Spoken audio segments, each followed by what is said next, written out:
పూర్వకమైన వందనాలు తెలియజేస్తూ ఉన్నామండి. ఈ విధంగా పాటలు పాడుతూ మీ మధ్యకి రావడానికి గల కారణం ఏమనంటే, తప్పిపోయిన మనలను రక్షించడానికి ఆయన ఈ లోకానికి వచ్చాడు. దేని వాక్యం సెలవిస్తూ ఉంది, మనమందరం కూడా ఏకంగా మరి తప్పిపోయామని దేని వాక్యం సెలవిస్తూ ఉంది.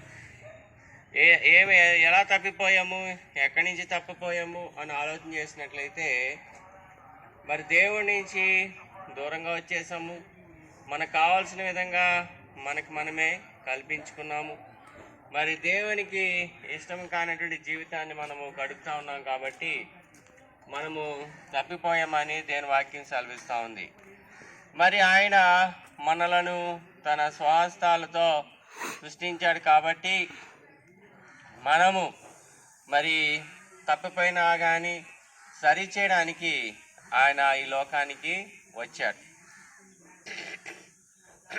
మనలను సరిచేయడానికి ఈ లోకానికి వచ్చాడు.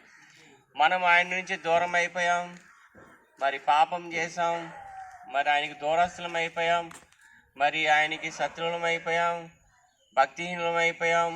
నిజ దేవుణ్ణి కొలవకుండా మనకి నచ్చిన విధంగా మనం ఉంటున్నాం.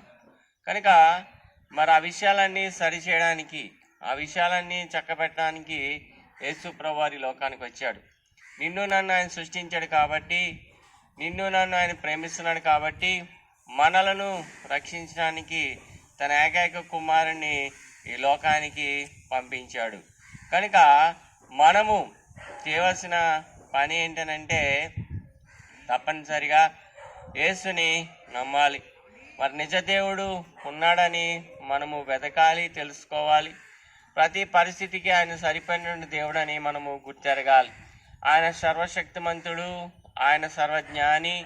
మరి ప్రతి విషయంలోనూ మనకు సహాయం చేయగలవాడు, స్వస్థపరచగలవాడు, మన కుటుంబ పరిస్థితులను మార్చగలవాడు, ప్రతి విషయంలోనూ సహాయం చేయగలిగిన దేవుడు కాబట్టి ఆయన దగ్గరికే మనం రావాలి. ఆయన కూడా మన దగ్గరికి వస్తున్నాడండి, వచ్చాడు. మరి మాట ద్వారా మరి ఆయన దగ్గరికి వచ్చాడని నేను చెప్తా ఉన్నాను. మరి ఆయన మరి దేవుని వాక్యము ఆయన కృపా సత్య సంపూర్ణుడిగా మన మధ్య నివసించాడు, మన మధ్యకి వచ్చాడు. కనుక మరి మనం ఆయన దగ్గరికి వెళ్ళాలి. ఆయన ఇస్తున్న వాగ్దానం ఏంటనంటే, ఆయన ఉండే చోట మనం కూడా ఉండేలాగా ఆయన మరలా వచ్చి మనందరినీ కూడా తీసుకుని వెళ్తానని చెప్తున్నాడు. కనుక తప్పనిసరిగా మనము ఆయన దగ్గరికి వెళ్ళవలసిన వారికి ఉన్నాం. ఆయన దగ్గరికి తీసుకువెళ్ళడానికి ఆయన ఇష్టపడేవాడికి ఉన్నాడు.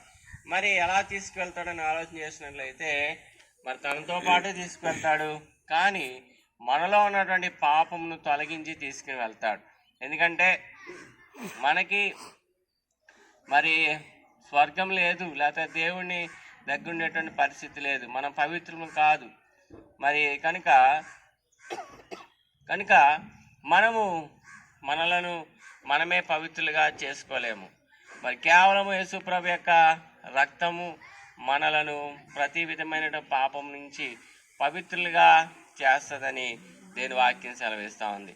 కనుక మన పాపములు ఎర్రనిగా ఉన్నా కానీ మరి ఆయన తెల్లనిగా హిమముగా మార్చగలడు. అది ఆయనకే సాధ్యం, మనకి సాధ్యం కాదు. ఒకవేళ ఈ లోకానుసారంగా మనము దాన ధర్మాలు పుణ్యకార్యాలు ఎన్ని చేసినా కానీ ఒకవేళ వాటన్నిటి నుంచి కూడా మనము మరి ఏ విధమైనటువంటి క్షేమాన్ని మనము పొందలేము. కేవలం యేసు ప్రభు యొక్క రక్తం మాత్రమే మనలను పవిత్రులుగా చేసేదిగా ఉంది. కనుక ఆయన తన సొంత రక్తాన్ని మరి ధారపోసాడండి. మన కోసము, అపవిత్రులను మన కోసము, పాపాత్ములను మన కోసము ఆయన పవిత్రమైన రక్తాన్ని చిందించాడు. కాబట్టి మనము ఆయనను అంగీకరించాలి, ఆయనను గురించి తెలుసుకోవడానికి మనము ప్రయత్నం చేయాలి. ఆయన మన కోసం వచ్చినటువంటి దేవుడు, మనలను మన క్షేమం కోసం ఆయన ఆలోచించేటువంటి దేవుడు. కనుక మనం తప్పనిసరిగా మరి ఏం చేయాలనంటే ఆయనను అంగీకరించాలి.